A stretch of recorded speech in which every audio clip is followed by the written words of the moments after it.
The topic of personal relationships and the institution of marriage often becomes entangled with familial expectations, societal pressures, and individual desires.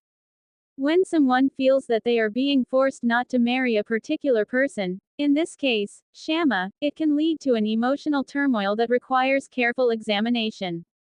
This essay explores the complexity surrounding the issue of forced decisions in romantic relationships, emphasizing the interplay between love, autonomy, and external influence. At the very heart of every romantic relationship is a desire for connection, understanding, and partnership. The bond shared between two people often embodies mutual respect and shared values, which lay the groundwork for a meaningful and lasting relationship. However, this ideal often meets resistance from external forces, such as family members or societal norms that dictate whom one should love or marry. When a person feels compelled not to marry someone due to external pressure, it brings to the forefront the concept of autonomy, the right of individuals to make their own choices about their lives. In the situation where Shama is at the center of contention, the motivations behind the opposing force can vary. It could be parental pressure, cultural expectations, or concerns regarding compatibility. Families often have strong hopes and aspirations for their members, which can sometimes lead them to disapprove of their partner. This disapproval can be based on perceived differences in social or economic status, religious affiliations, or cultural backgrounds. Furthermore, such pressure often comes from a place of love and concern. Parents may feel that they have a profound understanding of what constitutes a successful marriage, drawing from their own experiences or societal conditioning. They may genuinely believe that their child's happiness will be jeopardized by marrying someone deemed unsuitable. This protective instinct, while rooted in concern, can inadvertently override the individual's desire to make their own choices, leading to feelings of resentment and confusion. The emotional landscape in such scenarios is often fraught with conflict. The person caught in this challenging position may feel torn between their love for Shama and the pressure exerted by their family or societal expectations. This internal struggle can lead to significant stress, anxiety, and depression.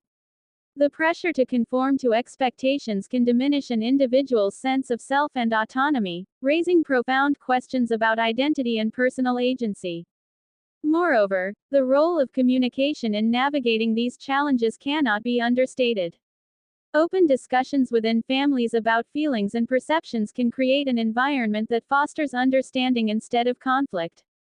It is important for individuals to express their feelings towards their partner and articulate why they feel strongly about their choice.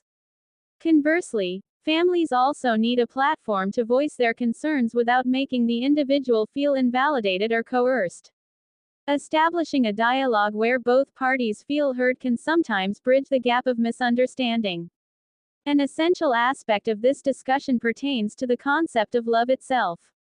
Love is often seen as a defining foundation of marriage.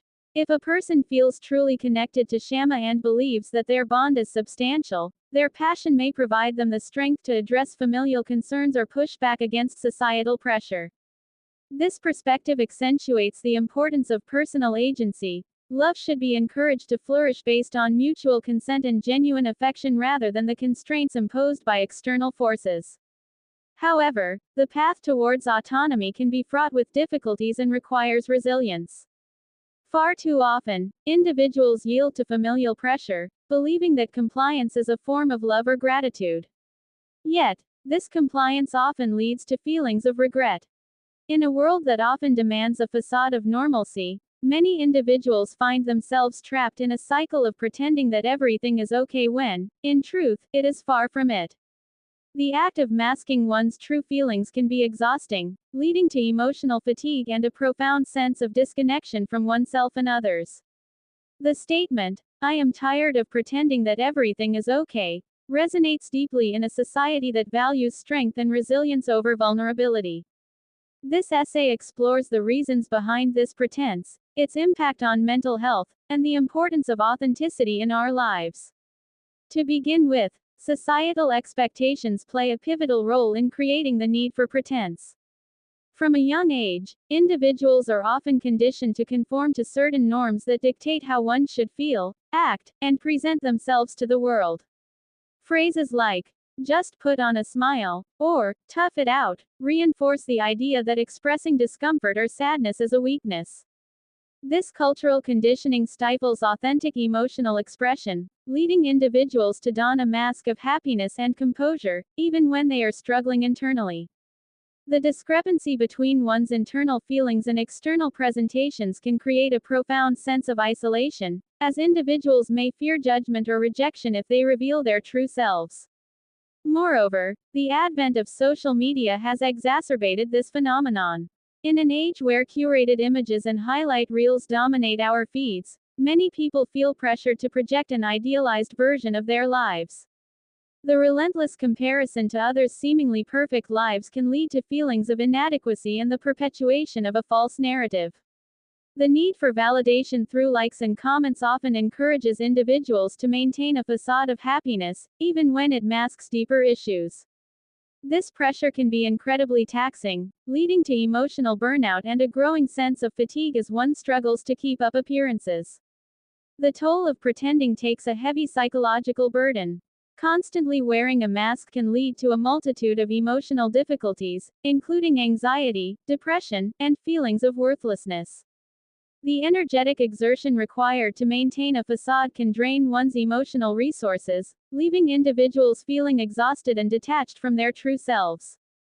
A sense of dissonance arises, as the person grapples with the reality of their pain versus the image they present to the world.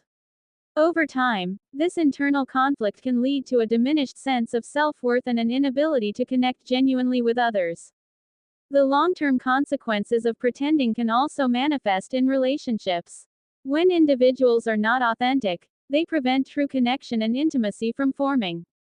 Relationships thrive on honesty and vulnerability, yet when one party is always masking their feelings, authentic communication becomes impossible. Consequently, friendships may struggle, romantic partnerships can suffer, and family ties may weaken, all because of the inability to be truthful about one's emotional state. The facade becomes a barrier, not just to oneself but also to meaningful connections with others. Recognizing the toll of pretending is an essential first step toward healing. Acknowledging that it is okay to not be okay opens the door to more authentic living. The courage to express vulnerability can be liberating. It allows individuals to break free from the shackles of societal expectations and embrace their true emotions. It is crucial to cultivate environments, whether in personal circles, workplaces, or communities, where individuals can express their feelings without fear of judgment.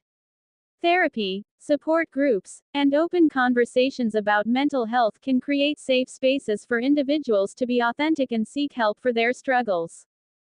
The dynamics of personal relationships often weave a complex tapestry of emotions, expectations, and realities.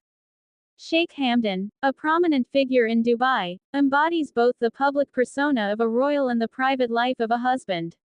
His recent expression of joy upon his wife's departure to London serves as a fascinating case study in understanding the intersection between personal happiness and the often demanding nature of royal duties. This essay delves into the implications of Sheikh Hamdan's apparent happiness, analyzing factors such as personal space, societal